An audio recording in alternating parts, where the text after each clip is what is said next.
podcast'o stebėtojai ir klausytojai, sveiki komanda. Tai šiandien mes susirinkom iš tikrųjų aptarti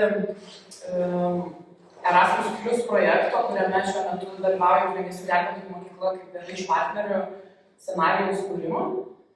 Tai projekto pavadinimas yra SAFAR ugniagesių situacijos suvokimo mokymas įtraukiančiojo XR mokymo aplinkoje.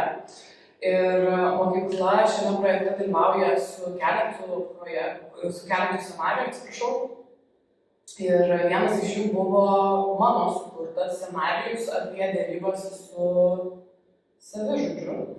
Ir tame scenarijuje dalyvavo didelė komanda žmonių iš tikrųjų, tai Miglė, kuri įėjo į savižudžio vaidmenį. Ir buvo didžiausias iššūkis turbūt visiems, kurie dalyvavo derybose su ja. Tai Kristijonas, kuris buvo mūsų pagrindinis derybininkas ir vedė pokalbį su Miglė. Tuomet turime Tomą, kuris buvo operatorius šios scenarijaus ir metė mums daug iššūkių. Šito padaryti negalima, šito padaryti nelabai galima, šito padaryti galime. Tai mūsų scenarijus buvo labai dinamiškas ir banguojantis būtent dėl Tomo pastebėjimų. Ačiū tau. Ir turim dar kelis žmonės, kurie yra už kadro ir šiandien šiame podcast'e nedalyvauja, bet jų indėlis irgi buvo tikrai labai didelis. Tai turbūt pradedant kalbėti apie tą scenarijos kūrimą, svarbu pradėti nuo to, kaip apskritai idėja kilo, sukurti tą scenarijų apie derybą su savižudžiu. Tai jeigu žiūrėtume į Lietuvos statistiką šiuo klausimu, tai liūdnai esam pagarsėję visam pasauliu, iš tikrųjų mūsų skaičiai savižudybių yra labai aukšti. Tai ką mes pagalvojom, kad kadangi Lietuvoje nėra teisinio reglamentavimo apie tai, kas turėtų vesti tas derybas su savižudžiu, policija ar ugniagesiai, tarsi policija, tačiau jeigu ugniagesiai pirmieji atvyksta į įvykio vietą, jie užmezga tą pirmąjį kontaktą, tai mes jautėm poreikį mokyti ugniagesius, kad jie jaustųsi drąsesni, labiau savim užtvirtinti, žodžiu, tose pokalbėse su savižudžiu. Ką mes iš tikrųjų šiaip prieš naudojant akinius darėm, tai darydavom pratybas gyvai, žodžiu, kur mūdvi su Miglė būdavom tie savižudžiai, eidavom į pavojingas sąlygas, kas tikrai kėlė nemažai iššūkių ir oro sąlygas, tai būdavo atitinkamos vietos, kuo įdomiau noris padaryti, kad būtų kuo viskas įtikinamiau ugniagesiam, automatiškai save statai į labai nepatogią padėtį. Ir turėjom įvairių incidentų, kur, aš džiaugiuosi, kad baigėsi labai gerai, bet taip per kelio. Tai iškliūni paslysti, Miglė pati su aukščio baime kovoja turbūt 7 metai per šiuos iššūkius, žodžiu, šias pratybas. Tai ta galimybė perkelti scenarijų į VR akinius, VR akinius. Tomai.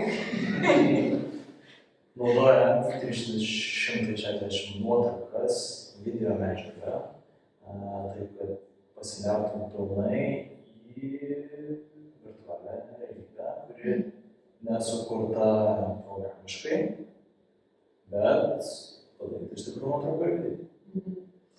Tai iš tikrųjų mes tą padarėm mano akimis labai neblogai, nes scenarijų sudarė 100. Dabar jau daugiau. 100 plus. Netoli 150 scenų, galim taip pasakyti, kadrų, kuriuose bendrauja Miglė su Kristijonu, vyksta įvairios reakcijos, interakcijos. Ir vienokie ar kitokie Miglės atsakai. Atitinkamai nuo to, kokį Kristijonas padaro pasirinkimą tame pokalbėje tose derybose. Tai indėlis būtų turbūt pagrindinis toks, kad mes norėjom išmokyti mūsų jau dirbančius ugniagesius, aukštalininkus pagrinde, arba gelbėjimo darbų vadovus dirbančius aukštyje, kad jie žinotų saugioje aplinkoje, kas jų gali laukti jau netokioje saugioje aplinkoje, Nes jeigu žiūrėtume į mokslinius tyrimus, ar ne, tai tikrai ne vienas tyrimas kalba apie tai, kad žmogų reikia išmokyti gerai ant žemės, kad jį galėtume perkelti kažkur į pavojingas sąlygas, nes jisai tada jausis saugesnis, turės kažkokią savo duomenų bazę, ką ir kaip daryti, jausis užtikrintesnis ir tada jau jam daugiau dėmesio bus, jis galės daugiau dėmesio skirti saugai, o ne tai, ką sakyti, nes jis jau tą yra išmokęs iš esmės, ganėtinai neblogai.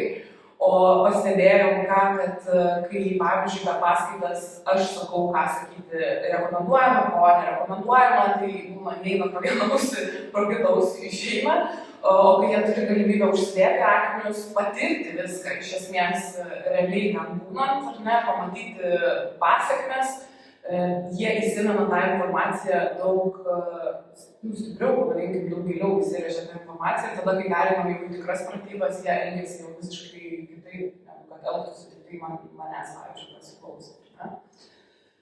Tai gal, kad mūsų žiūrovai labiau suprastų, ką mes kalbam, kaip tas atrodo ir kaip šitie dalykai susikūrė, koks produktas gaunasi. Tai mes turim pasiruošę vaizdinę medžiagą, kurią sudėsim ir pabandom pažiūrėti visi kartu, kaip tas scenarijus atrodo, kokie principai ir kaip viskas vyks. Žiūriu.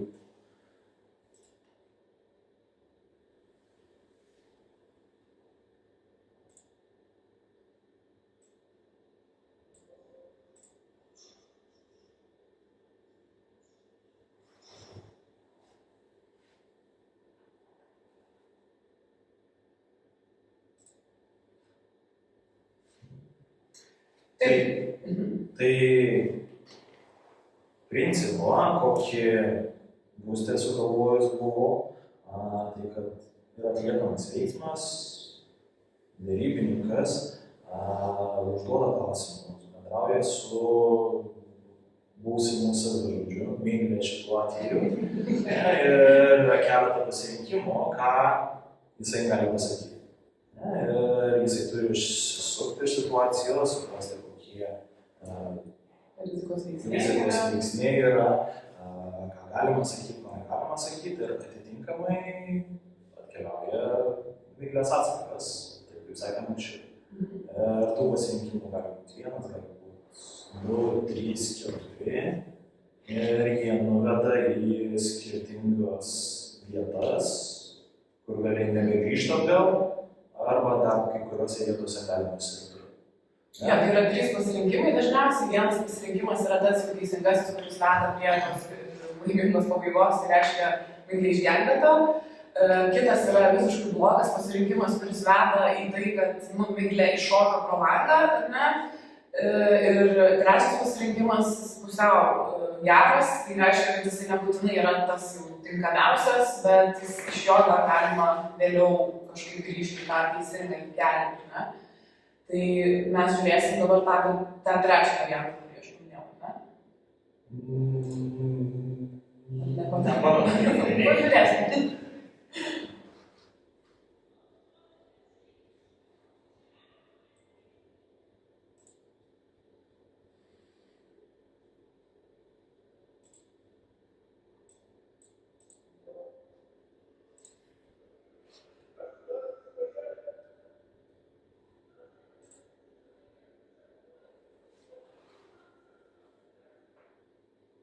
Tai tarp puikaus varianto keliauja ir tarp to, kur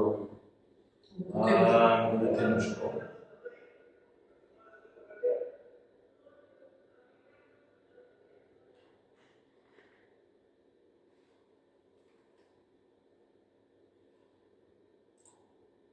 Ir viso to scenarijos metu, tos interaktyvios erdvės, toj interaktyvioje erdvėje yra suteikiamas toks vaizdinys, kad daugiau galima įsijausti į buvimą vietoje, negu stalo pratybos kalbant tiesiog, kaip būste, sakė prieš tai, užsiėmimai paskaitų. kur dėstytojas sako, klausytojai klauso, projektas ir vėl išeina. Ir šitą mes panašų reikalą taip pat jau protestavome. Buvo kitas, du scenarijai yra būtent susijęs su savižudžių tematika. Tai pirmasis mūsų variantas buvo tiesiog filmuoti pratybas gyvas su gelbėjimo darbų vadovais, kurie aukštyje dirba, ir Miglė ten irgi buvo mūsų gyvas manekėnas, ant kurio treniravosi mūsų gelbėjimo darbų vadovai. Ir tenais mes visas pratybas nufilmavom vienu ypu ir tada karpėm tam tikrus kertinius momentus ir darom pasirinkimus, kaip jie atsakytų į klausimą. Ir tas scenarijus labiau skirtas kursantams, tai būsimiems ugniagesiams gelbėtojams, kad jie apskritai suvoktų, kaip tai gali atrodyti, į ką svarbu yra atkreipti dėmesį ir ne, kaip jie galvoja, kad jie išsivartytų toje situacijoje. Tie klausimai tokie bendriniai, tai ten ir iš bendro išprusimo iš esmės galima ganėtinai susivokti, ką ir kaip daryti, tai ir jie patirties neturi, iš esmės tom žinom, kurias turi ir vadovaujasi. Kai tuo tarpu šis scenarijus jau yra patyrusiems ugniagesiams, jie jau turėtų žinoti, turėti tą bazę pagrindą, jau turėti galbūt net turėję kažkokį įvykį su savižudžiu savo realiam darbe. Ir tie pasirinkimai jau turėtų būti mes teisingesni, per tą teisingą prizmę eiti, ne? Bet iš tikrųjų. Tai irgi galima sakyti, kad šitas scenarijus nesigauna kaip pirmas blynas. Jau turim truputį patirties, įsivertinom, kokios programos buvo tenais. Čia tas mano vaikymas jūsų pasireiškia iš tenais. Mano idėjų mažinimas arba noras išdidinti irgi iš tenais. Bet čia turbūt kitus iššūkius mes turėjom negu tame scenarijui, nes tame scenarijui mes turėjom tiesiog ugniagesius, kurie ėjo į kontaktą ir darė visą, kaip jiems atrodo, nes jų neįstabdami tenais jiems daug patarimų davėm. Kai šiuo atveju jūs ganėtinai konkrečiai turėjot suvokimą, ką turite daryti, kaip turite daryti. Kristijonui žodžiai į burną būdavo įdėti ir jūs juos turėdavo pakartoti, kas irgi kartais buvo iššūkis ir net kartoti tuos žodžius. Bet visą taip normalu, manau, žmogiška. Taip išvengiama. Nežinau, galima parodyti galbūt, kaip atrodė tas scenarijus mūsų, ar ne, pagal kurį mes dirbom. Nuo vieno lapo užteks. Tai aš ką pradėjau daryti, tai tiesiog pasiėmiau popieriaus lapą ir pradėjau rašyti galimus pasirinkimus ir kur jie veda, ar ne, tas rodyklės braižyti. Čia jau tas lapas pagyvenęs daug visko matęs, iš esmės yra daug kur pabuvęs, turbūt irgi. Taisymai, braukimai, tikrinimai. Taip. 5 kartų žymėjimai, kas padaryta, nepadaryta. Pamiršta, kas buvo pažymėta, tada daryta iš naujo. Tai jo, ir tada mes turėjome šitą žemėlapį ir pradėjome filmuoti iš tikrųjų. Tai čia yra parašyta, ar ne, kad pasirinkimai, Kristijonai ir tada Miglės atsakai, kokie turėtų būti, ką jie turi padaryti, sakykime, panašiai. Iš principo tas, kas yra pasirinkimuose, Jo, kas yra čia, tenais yra irgi kaip žaidimas padarytas. Ar tai buvo patogu tau, pavyzdžiui, kaip Tomai gal gali papasakoti, ar tau buvo patogu dirbti iš kokio žemėlapio? Taip, jeigu jis nebūtų tiek komplikuotas, galbūt paprasčiau. Taip atsirado tų dalykėlių, tų vietų, kur susipina keletą linijų, vėl grįžta į vieną ir toje vietoje tik vėliau jau maketuojant ir dėliojant programoje supratau, pamačiau, kad gali atsirasti bėdų dėl grįžimo atgal, dėl montavimo, visą kitą. Ir šitoj vietoj, aš manau, kas buvo lengviau su tavo daromu scenarijumi, negu su kitų kolegų scenarijais ir programų. Scenarijais ir dėliojimais dalykų. Tai kad aš galbūt daugiausia į tavo scenarijų darymą buvau įsitraukęs, ne, ir pats nepaaižiau, ir pats tas kodukų sugalvojau, kad reikia susidėlioti šifruotės, kur kokie video yra, nes turim tuos dabar 150 scenų kadrų sudėti į tą medį, kaip reikia, pasimesi ir pabėgsi. Tai sugalvota sistemėlė buvo, kuri veikia, važiuoja ir manau, ją bus galima padaryti toliau ir kitus scenarijus reikia lygiai pagal tą padaryti. Svarbu turbūt kūrėjui scenarijaus tiksliai žinoti užsakymą, tai pradžią to scenarijaus ir pabaigą, ko aš siekiu. O eiga vis tiek keičiasi šiek tiek, nes tikrai pasimato, kai mes pradedam filmuoti tam tikrus dalykus arba atsakymus kažkokius, kurie atrodo nesąmonė, gal taip ir nebūtų, kas man atrodė sąmonė, kai aš vieną ten sėdėjau kabinete užsidaręs, o realybėj žiūriu, nelabai čia mes gerai darom, tai tada atsirado pokyčiai kažkokie, ne, bet visą tai reikia tiesiog apsvarstyti, kad yra imlu laikui, turbūt, ne. Viena yra nufilmuoti, viena yra klijuoti tam, karpyti, žodžiu, daryti viską. Trečia yra peržiūrėti viską ir tada pamatyti, kad trūksta dar 50 video performuoti reikia. Tada pamatyti dar tenais niuansų, apie kuriuos gal rytoj nežinau, pakalbėsim, ne? Bet aš dar norėjau Meilį klausimą iš tikrųjų užduoti, ar ne? Kadangi pati psichologija esu, tai yra toks aktualus klausimas, kad ar tau kaip savižudžio vaidmenį būnančiam žmogui nebuvo emocinio krūvio filmuojant šitą scenarijų?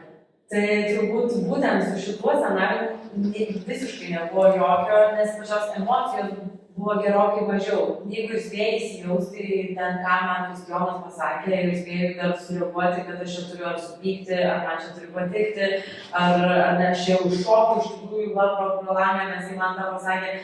Tai pagavai tą emociją, dar spėjai atsakyti ir jau baigėsi. Nes jau sako, stop, šaunuoliai, gerai, dabar kita situacija, o dabar reikia padaryti šitą, tiesiog kitą.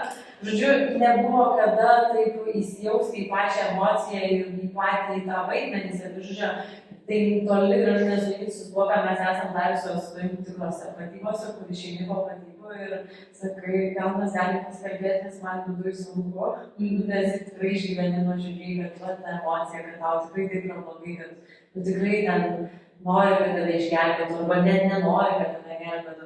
O čia, iš tikrųjų, aš pajutau daugiau nesavižudžio vaidmenį, o supratau, kas yra aktorius. Ir prasme, kai mes žiūrim filmus, tai tada supratau, kiek ten yra įdėta darbo, kad ten, nežinau, 2 valandų super geras filmas išeitų į eterį toks, koks tai išeina, nes mes savo vieną sceną perfilmuojam 10 kartų ir tai iki tobulumo, kurio galbūt norėtų Tomas Gustė, aš kaip aktorė. Tada mes dar 50 kartų galėtum perfilmuoti ir tada mes funkcijom dviese ir sugebam suklysti, bet ten scena, nežinau, galėtų būti 100 žmonių, nu gerai, 5 žmonės. Žodžiu, aš čia supratau, ką reiškia filmuoti. Nevaidinti, nejausti emociją, o filmuoti. Tai dar turbūt į ką norisi atkreipti dėmesį, tai kad jeigu yra daromi scenarijai su kažkokiom tokiom jautriom temom, tai tiesiog turėti minty tai, kad kartais gali būti poreikis. Vat, kai mes darom gyvas pratybas, tai tikrai išeini išgręžta sitrina ir tiesiog vieno taško nori sužiūrėti ir to palaikymo kažkokio erdvės išeiti iš vaidmens, kad būtų, nesudaryti tai. Scenarijų gal šiek tiek lengviau, bet turbūt irgi tai priklauso nuo žmogaus jautrumo patirties. Jeigu tu būtum pirmą kartą darius, vėlgi kaip klausimas, ar negali būtų, o dabar kaip turi su kuo palyginti, tai kiti rezultatai, žodžiu, kitos patirtis. Savižudė profesionalė. Tai būčiau žurnalistas. Kaip nevisiks, sukūrimas manekenų. Taip, tai šitas yra svarbus dalykas ir dar ką aptarti reikėtų turbūt, kaip mes skirstėmės vaidmenimis šitam scenarijui. Nes pirma mintis tai buvo, kad gal pati eisiu į tą savižudžio vaidmenį, kadangi tenais daugiausiai turbūt patirties savižudžio vaidmenį nuo pradžios. Bet Bet netiko šitas variantas dėl to, kad su tom turėjom stipriai bendradarbiauti su tuo žemėlapiu, ar ne, kad jam būtų aišku, ką ir kaip daryti. Ir jo tada nusprendė, kad Miglė bus geriausias variantas šiuo atveju. Kristijoną kaip darybininką pasiėmė, kaip tu jauteisi kaip darybininkas visas scenarijus. Kaip darybininkas pozicijai buvau pirmą kartą, bet čia toje pozicijoje visi esame pabuvome. Aišku, kiekviena gyvenimo situacija skirtingai turim pasirinkimų. Ar tai būtų mūsų iššūkis, ar tai avarija, ar tai viskas. Ir tai pasirinkimai lėta prie galutinio taško. Kuriuos sugalvoja kolegos ir mums turėjom. Kaip galvoja pakankinti. Taip. Kristijonai, kiek kartų Miglė išgelbėjai? Daug 100 kartų. Kiek kartų Miglė išgelbėjai? Iš tikrųjų, vieną. Iš tikrųjų vieną kartą. Kiek kartų Miglė neišgelbėjai? Daug. Tu atsimeni, net sakai, tai kodėl čia visą laiką miršta, tai kur keli pasirinkimai yra, ne? Tai aš net galvoju, gal emociškai net tau sunkiau buvo negu Miglei, ar ne šiuo atveju, nes tu tipo darai pasirinkimą, vis kažką eini ir vis baigėsi blogai tas pasirinkimas, ar ne? Ja, ne visi pasirinkimai yra geri, bet ieškom geriausias sprendimas. Tu įvaidinai, įgarsinai, ar ne, tos ir negerus pasirinkimus, iš tikrųjų ir ačiū tau už tai. Kad pasiryžai daryti šitą nelengvą darbą, man atrodo, nes ugniagesiai tavo pozicijų ir bus, ne, jie tavo darbą ir stebės. Miglė tai vertins ten riziką, motivaciją, bet iš principo iš tavęs patys tai jums, ko nedaryti. Pagrindė tai, bet patys komandinis darbas pagrindė. Šneka, kritika, kritikavo. Kažkas pučia, kažkas reikia, kažkas žiūri, kur dešinė, kur kairė. Niuansai, žodžiu, filmavimo, į kuriuos irgi reikia turbūt atsižvelgti. Bet tai vėl keliauja į tai, kiek tu plačiai nori aprėpti procesą. Ne, tai tas būstas sugalvotas scenarijus galėjo būti iš 5 ar 10 eilučių, kur pasako 3 fazes pasirinkimai ir tu pasibaigia. Tas atsimenu aš pačią pradžią, kuomet būstė atėjo ir paklausė, kiek galiu išsiplėsti. Atsimeni, ką atsakiau aš? Neatsimenu, Turbūt plėstis Čia kiek tas, nori. kiek nori, tiek daryk. Vis tikriausiai, ne. Du ant 2 lapų, ant žemės ir piešti. Tai mes dabar turim, ką? Prieš kalėdinį laikotarpį, o pirmas filmavimas buvo gegužė. Tada perfilmavom Liepą, perfilmavom Spalį. Maketavimai, įgaliojimai ir šitas kitas dalykėlis, darbo krūvis, paskaitos užsiekimai. Šitas vėl surinkti visus buvo labai problematiška. Jo, nes mes turbūt buvom komandai, kurie turėjo dalyvauti filmavime 6, ne, plus dar Gytis vėliau prisijungė prie mūsų. Tai iš esmės surinkti 7 darbuotojus, kurie visi veda paskaitas visokiuose skirtinguose kursuose, yra nelengva. Tai ir tai yra labai svarbu, iš tikrųjų, pradedant filmuoti scenarijų. Įsivertinti, kas aktoriai bus, ko reikės, kai papildomą personalo duomenys iširti. Tai tas paskutinis mūsų perfilmavimas irgi buvo. Čiumpam tą, ką gali, negali vienas kitas, keičiam čia ir akylesni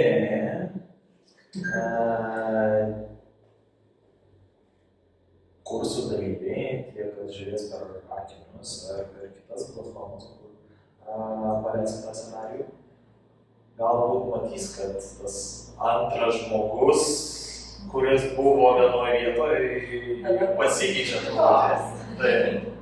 Arba iššoka vietoje.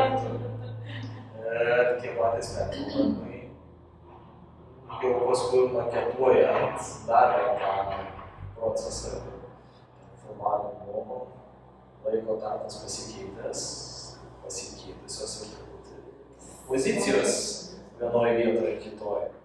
Tai stengiamės tą atkartoti, kiek išėjo. Man žinant, labai gilu, na, žiūrėsim, kaip bus kiekvienas. Jo, reikia kitom akim pasižiūrėti. Tai gerai, dabar parodysim video. Vienas iš tų video, kuriuos pamatėm, kad reikia perfilmuoti dėl skirtingi dalykai buvo dėl ko video perfilmuoti. Tai buvo dėl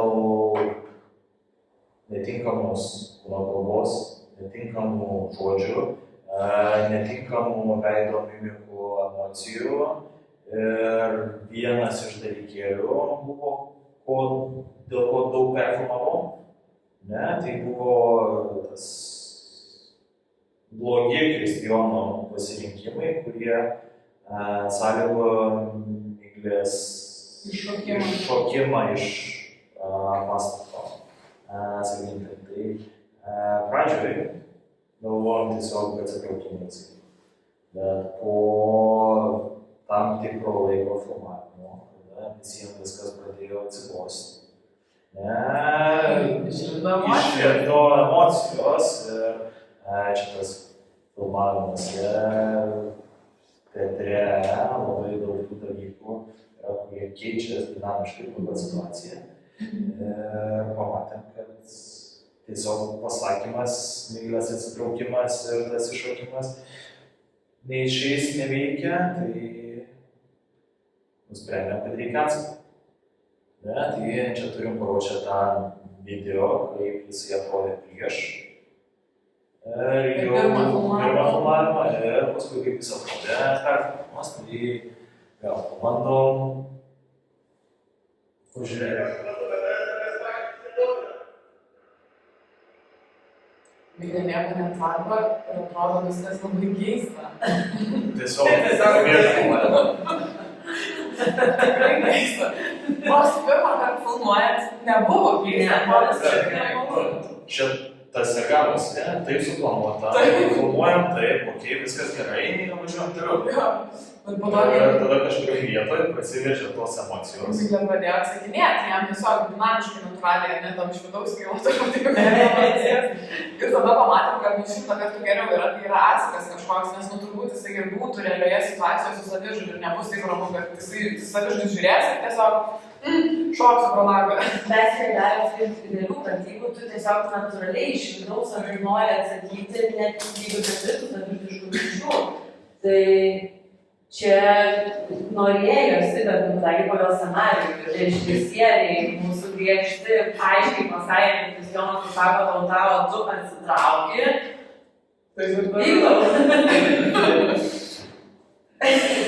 Laukiu, kol reikės grįžtam gal į langą pažiūrėti. Tai čia turbūt irgi, ką reikia atkreipti dėmesį, to pažiūrėsim tą video, kad filmuojant vis daugiau ir daugiau, mes irgi matėm vis daugiau ir kad antrą kartą perfilmuojant, trečią kartą perfilmuojant, viskas iš vis dar lengviau, dar dinamiškiau, į daug daugiau detalių ir patys aktoriai pradėjo atsižvelgti. Mes daugiau irgi ten jau matėm, kad reikia susakyti jums ten daug niuansų tenais, ką paimti, kaip pasisukti, ką pasižiūrėti, kaip prieiti, ko nesakyti.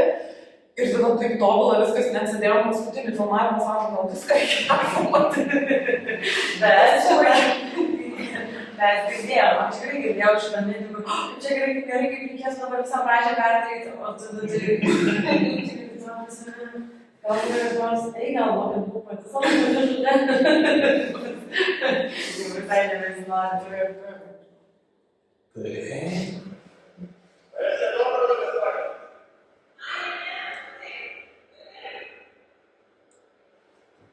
Ir iškart duoda savo aiškumo ir gyvumo. Tai aišku, kad jau negerai pasakė. Ir provokavo emociją ir jau nebūtinai pamatytą vaizdą. Jo, nes atsitraukia ir iškrenta savižudis, tai o kai aš gerai čia padariau, blogai padariau, nelabai taip yra aišku. Iškrito, vis dėlto gal išstūmė kažkas. Tokių komentarų irgi gavo iš tų, kas matė.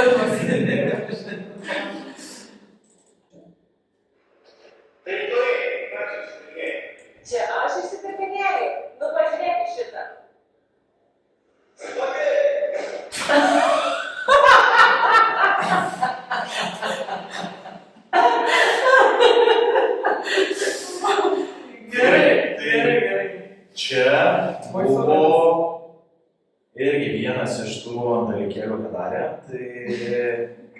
ne visuomet perfilmavom video. Ne, iš pradžių buvom sugalvoję tai, kad tiesiog garsą miglės uždėsim, kad nereiktų perfilmuoti. Vienose vietose tas išėjo, pavyko, padarėm. Sakykim taip, nes buvo tas atsitraukimas laiko tarpas didesnis, kur tas galėtų būti dermamas atsakas, bet kai kuriuos video reikėjo perfilmuoti, būtent šitus. Kaip matėte video, ta pabaiga susilieja su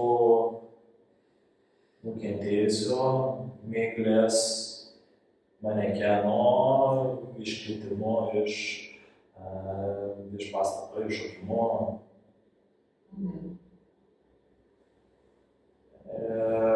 Tos situacijos iššokimai irgi buvo skirtingi, kadangi ir apačioje situacija skirtinga turėjo, nes Kristijonas pradžiai derybas vedė iš apačios, paskui išėjo į viršų, paliko kolegas į vienus, vėl kita situacija apačioje. Kolegos dar veikia. Kolegos dar veikia pačioj, dviese veikia. Tie, kas pagalbę ruošia pagalbę, miglė iškrenta pagal scenarijų, pagal tą medį. Arba, sakykime, ant pagalbės krenta, ką irgi turim paruošę, padėję šitas.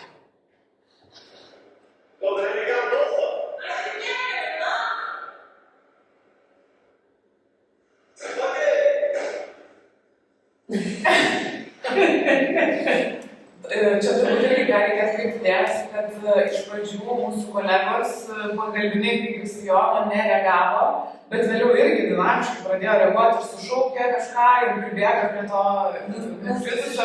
Ką ir darytų, turbūt nestovėtų ugniagesiai ir nežiūrėtų, iškrito. Važiuojam. Arba dešiniais ir čia galiu iš viso eina važiuoti.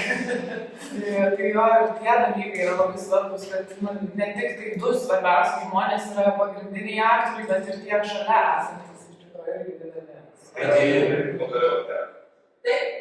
Tai filmuojant, fotografuojant tą 360 kampų, kai viskas matosi, tai gaunasi gerokai sudėtingiau įvertinti situaciją. Nes buvo praeitą vasarą, už praeitą vasarą, irgi filmavome motyvų. Filmavome patys, filmavome su kursantais. Ten vaizdas susidėlioja gerokai paprasčiau, turi vieną vaizdą, kadrą savo, kur atlikami veiksmai visą kitą. Ir visas pašalinis personalas, šiuo atveju Gustė, aš visi kiti, kurie ten prisidėjo, buvo aplinkui, lakstė darė dalykus,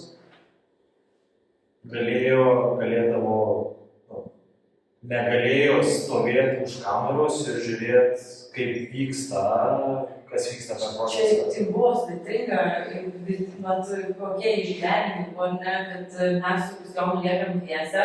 Aš galbūt matau vienaip tą sceną, Kristijonas mato ją kitaip, o Gustė savo galvoje turi sudėliojusi visai kitą vaizdą. Tada mes sušnekėm, jau atkartojam, ką jinai pasakė, ką mes turim pasakyti, bet mūsų kūno kalba, ten judesiai, veido išraiškos visiškai gali netitikti. Ir pradžioj mes aklai pakankamai darėm, kad jie mums pasakė, mes su Kristijonu padarėm, ir čia dedam pliusiuką, šitas kadras padarytas, tada atsisėda peržiūri po kelių dienų arba savaitės, kada atėjo laikas tam. Ir tada sako, kad žinokit, reikia peržiūrėti, viską perfilmuoti ir siunčia vakare, ten 10 valandą vakaro. Žiūrėk, pasakykės vaizdą, žiūrėk, ką čia tu padrioši, kaip Kristijoną čia pažiūrėjo. Ar smagai? Ir paskui rezultate reikėjo perfilmuoti visą kanuoją, tai paskui jau kai kitus kartus filmavom, jau kai man atrodydavo kažkas galbūt čia ne visai taip, kaip jūs nenorėtų, į ją pažiūrėti, Gustė, sustokit ir pažiūrėkit, tikrai čia buvo gerai. Ir išgirs savo juoką, sako, ar gerai, ir tokia baimė atsilaiko, ar čia gerai buvo, su juo labai gerai. O kodėl jokiesi? Nes irgi ten kelius ausis viskas vyksta, tik tai klausai, tik kad ten o velnias, ką ten ledai padarymus. Ne, tai vienas iš tų video, kur pagal garsą, būnant, aukštų žemiau ar aukštų aukščiau, viskas atrodė kaip ir okei normaliai. O čia turim tai, ką turim. Ne? Tai gal šitą vietą Labai paprastai, paprasčiausiai keletą pasikortų, nes kaip yra pačiu, ką tu čia darai, matom kažkokį zombį, kuris atėjo. Kodėl? Manos pagal scenarijų, pagal medį, ten toj vietoj buvo ramiai artimumas. Tas Kristijonas, žinokit, šiaip vaikšto, tai būtent. Ramiai. Šiaip jis tiesiog jis nevaikšto ramiai, dėl to ir ramiai buvo taip Sunku jam. robotiškai, bet tai tik už pakankamai rama. Na, ir mes kai nematom vaizdo, bet girdim, kaip iš garso viskas okei, ir mes tada sakom, gerai, važiuojam, kitą. O tada atsisėdam testuoti ir... Na, gal čia blogas, bet perfilmavau?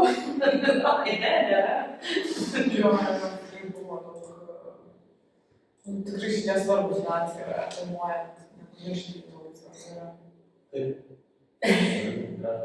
Gražus langai, gal pasižiūrime ir pabaiga, čia happy end yra. Tas kitas dalykėlis, ne, tai nepavykę kadrai nepavykę dėl emocijų, veiksmų, stovėsenos, pozicijos ar kažko tais. Bet kartais buvo ir taip, kur tiesiog stogas nuvažiuodavo per daug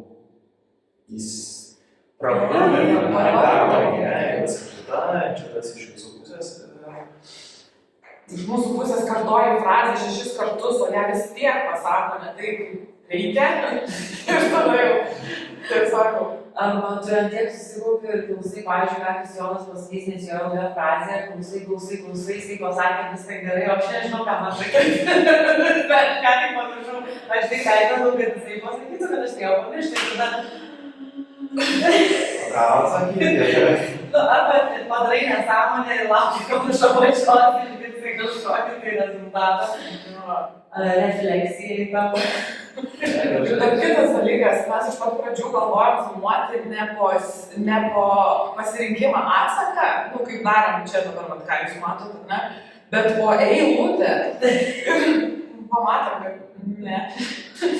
nėra lengva, yra per sunku tiesiog koordinuoti, suvaldyti visą tai, prisiminti, aktoriams yra per sunku.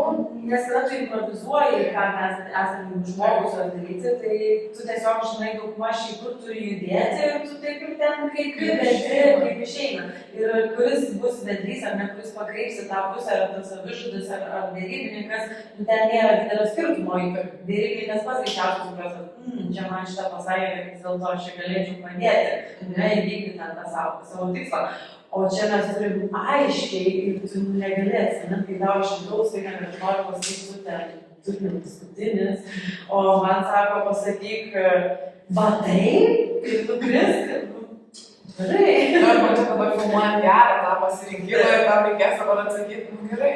Jo, aš vidui neatros, gerai. Mes čia 5 valandas stovim ir aš ten nėra kaip vyksam, tam pristovau ir tikrai jojo gerai, aš čia nematau. Ir su tuo kita problema buvo, kad jeigu vyksta dialogas, per keletą tų scenų, kuriuos susikarpo, dažniausiai gaudavosi taip, kad viską greitai sumala tarpusavy.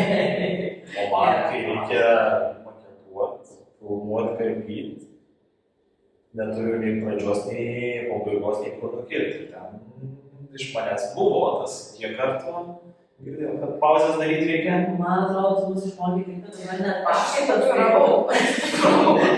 Paskaitas skaitai ir galvoji, reikia padaryti pauzę, jeigu ką galėčiau nukirti. Sartuoji naktį, ne? Pauzė. Tai va, tai dar vienas video, paskutinis tos dienos video, tiksliau paskutinis pavasarinis, man rodos, Pats video, pačių darbų pačių filmavimo. pirmų filmavimų, nes man rodos filmavom vieną dieną, filmavom Jo. kitą dieną iš eilės. Po 5-6 valandas filmavimo pervargė tikrai ir jau niekas nebenorėjo nieko. Prašau, savo prašau. Taip, šiandien. Sakykite, Gražus nagai.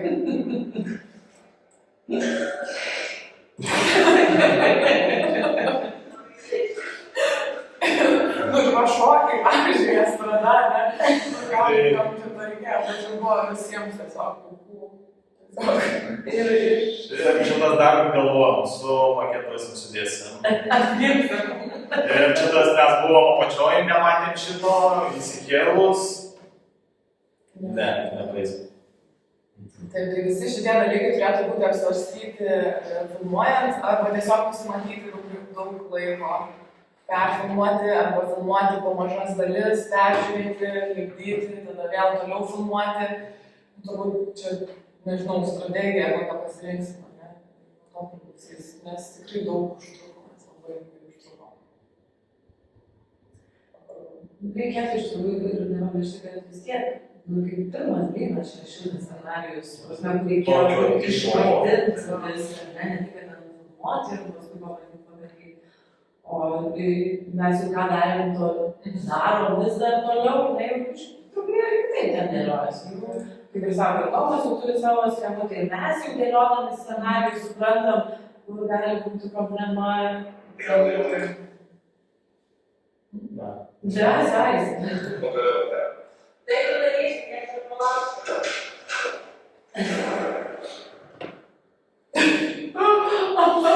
Aš pirmą kartą matau, kad stalo šitą. Stipriai atrodo iš ties. Ne, tai jo, vienas iš tų, ką irgi padarėm, kas irgi buvo problematiška, paskui tuos skirtingus gabaliukus, skirtingus video, kad programoje paleidus nebūtų tarpo, perėjimo ir visą kitą, dar bandžiau sumaketuoti sudėti vieną. Ne, vienas pavyko daugiau, kitas pavyko mažiau, bet rezultatą Labai geras rezultatas. mato čia. Aš esu laiminga. Jo, ir tada turbūt į pabaigą einant, klausimas galėtų būti, ar mes gal galėtume plėsti šitą scenarijų, tai turbūt taip, ar ne? Galėtume jį perdaryti nuo pradžios. Hipotetiškai. Neplanuojame to daryti, užtenka jau šitam scenarijui dėmesio ir meilės, man atrodo, tikrai. Bet šiaip, jeigu norėtume, tai yra tokios galimybės, ar nelabai to. Viskas matom. Mokėkit pinigus.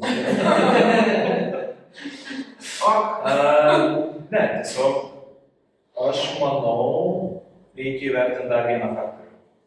Ne, tai klausytojo laikas skiriamas scenarijaus peržiūrėjimui, gyvenimui, tam lesson planas, kuriuos irgi ruošiam projektų. Ne, galima prikurti ten ir 1000 tų video. Ne, bet jeigu tu su tais sakiniais sėdėsi 3 valandas, nesvarbu kokio įdomumo, kokio gerumo tie video nufilmuoti bus, kaip jie sujungti tarpusavį, nebus tikslinga ir naudinga pavargs ir sakyti.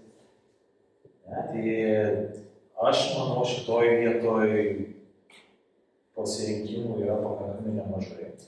Ne, yra galimybė klysti, yra galimybė pasitaisyti, yra galimybė teisingai pasirinkti kelią.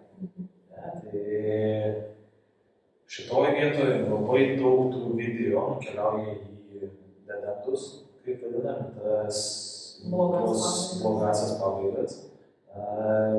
Ir labai daug susikryžiuoja tarpusavy. Tai aš manau, tas ilgis ir dydis turėtų būti pusiau optimalus tam vienos paskaitos sprendimui darymui. Tai pildyti jį, nemanau, kad reikia. Yra skirtingi aspektai, yra hipotetinis variantas. Taip, taip, taip. Net ir hipotetiniam variantui aš nematau poveikio į kažkokius, nes ką turim? Turim bendravimą pačioj. Turim išėjimą iš apačios į viršų su skirtingais variantais. Palieka kažkas viršų, nepalieka. Turim priėjimą viršui. Prie savižudžio turim tuos variantus viršui, bėgimą, šokimą, čiupimą, kas irgi gali nepavykti. Visi iš principo tie pasirinkimai keliauja į blogas pabaigas. Turim bandymą įspirti vidų, kas irgi neduoda gero rezultato, negarantuoja gero rezultato. Priklausys nuo situacijos, tai aš manau labai daug tų aspektų būsite paėmę, apsprendę, atrėpė. Tai kad kažką kito naujo naudingo įdėti, tektų labai pagalvoti. Jo, ir kur dar klausimas būtų, kur dar dėti čia kažką, nes iš tikrųjų šitam scenariui yra sudėta viskas, ką kalbam per paskaitas, kas yra svarbu aukštaritarams būtent, apie ką mes kalbame apskritai. Aš įsivaizduoju, bet kuriuo atveju mes labai suprasim gerai, kas tas scenarijus ir kaip jisai pavyko, kai turėsim pirmus testuotojus ne mus pačius. Ir gal pasakys, čia gal per daug tų blogų kelių, gal ir jie. Gal daugiau čia turėtų būti galimybių nueiti gerą. Iš tikrųjų, aš ką čia bandau pasakyti, kad užteks manau pratestuoti ir galbūt pasakys, ar klausykit, gal sutrumpinti dvigubai. Palyginti 2 pasirinkimus visur, nes pavargsti arba ten. Mes labai daug refleksijos gausim. Bet šitoje vietoje vėl pirma yra mintis to, kas galvoja, būsti šitoje vietoje, kas scenarijui dėlioja, tas išpildymas keliauja visą tai, ką paminėjau prieš tai. Bet atsakas iš klausytojo vėlgi priklausys nuo jo, kiek jisai yra pasiryžęs dalyvauti ir bus įtraukus į tą technologiją. Šitą dalykas geriausia. Kad geriausias grįžtamasis ryšys. Kokybiškiausias. Gerai, ir tada paskutinis dalykas, turbūt, tai kaip jums atrodo, kokią žinutę norėtumėt perduoti ateities kūrėjams scenarijų, kas yra svarbiausia? Aš iš psichologinės pusės tai pasvarstyti apie tą idėją ir aktorių būsenas, kad tai veikia juos vienaip ar kitaip ir apie pagalbos suteikimą po filmavimo, jeigu to reikėtų. Prašau jūs, ką? Aš kaip aktorė. Aš iš tikrųjų galvoju, kad reikia labai daug apsvarstyti, reikia pagalvoti, su kuo tu planuoji dirbti, kas tavo komanda bus, kas taip kartu filmuosis, kokie ten tie aktoriniai sugebėjimai, be ne aktoriniai sugebėjimai, kaip galima bus kartu susiburti visiems į vieną krūvą, ar dar reikės suvažiuoti iš skirtingų Vilniaus galvų, kad galėtumėm filmuoti, ar galbūt mes iš tikrųjų esame vienas šalia kito, kas šiek tiek palengvintų tuos filmavimus. O gal iš tikrųjų lengviau suvažiuoti iš visų Vilniaus galvų, bet kad tai būtų tie žmonės, kuriais tiesiog lengviau dirbasi. Žodžiu, turi labai pasverti savo komandą, su kuria tu planuoji dirbti ir pagalvoti, kokie iššūkiai gali būti toje komandoje kartu būti. Neturėtų būti pasirinkimas. Tu šiandien laisvas, einam kartu filmuosi. Aš kaip gelbėtojas, tai kokią gelbėjimo įrangą naudoji, kada panaudoji, ar tas šalmas sunkus pasidaro, ar tą mahalą uždėtą, nieko negirdžiu, nieko nemanau. Tie visi iššūkiai, kad patys rūbai, kaistai, karštą, šaltą, šiltą. Tai irgi tos įrangos komplektavimas ir jos toplinimas. Ir laikas, ar ne, kiek laiko praleidžiu? Kaip sakė, kaip minėjau, pačios komandos filmavimas, kad esant reikalą tą turėtų ištiesti ranką. Tai iš manęs iš techninės pusės. Tikriausiai. Labai neįsiplėsk, ten tai nelabai svarbu.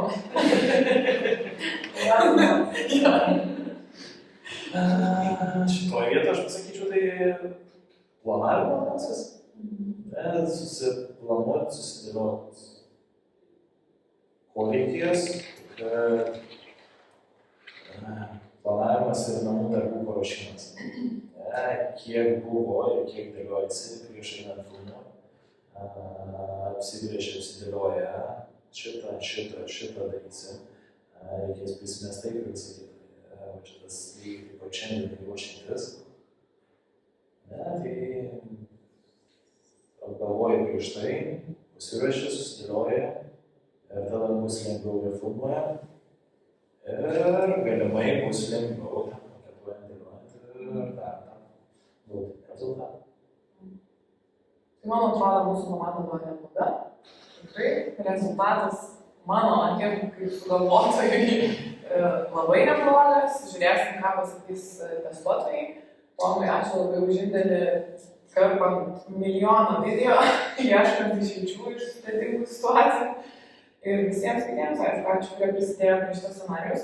Ačiū klausytojams, kad klausėt. Ir sėkmės su ateities scenarijų kūrimu, turbūt dar geras galim palinkėti. Tai viso visiems.